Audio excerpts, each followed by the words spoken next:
పాఠశాలలు బంద్ పెట్టేటువంటి పరిస్థితి వచ్చిందంటే ఒక దిక్కేమో బీహార్కు కోట్లకు కోట్లు మోస్తారు,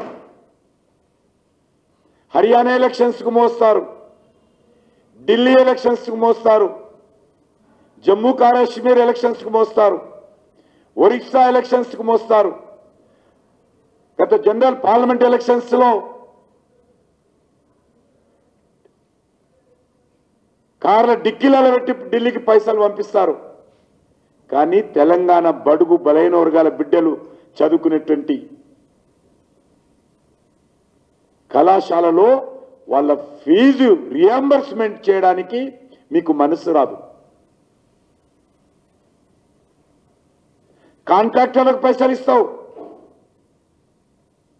ఆరోగ్యశ్రీ పేద ప్రజలు వైద్యం చేసుకుంటే ఆరోగ్యశ్రీకి పైసలు ఇవ్వవు.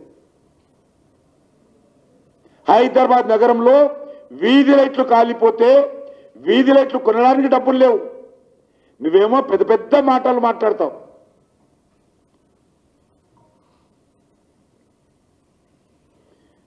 అసలు ట్రిబ్యునల్ కేంద్ర ప్రభుత్వము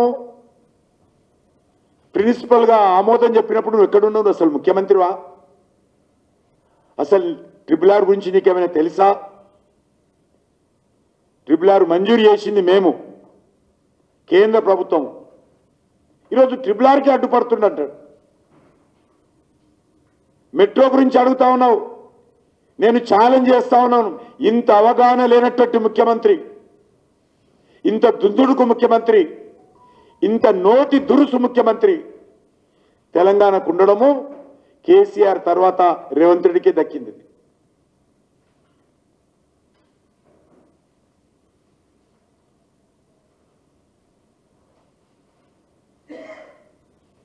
అభివృద్ధి కావాలి, దానికి కేంద్ర ప్రభుత్వము చిత్తశుద్ధితో వ్యవహరిస్తూ ఉంది.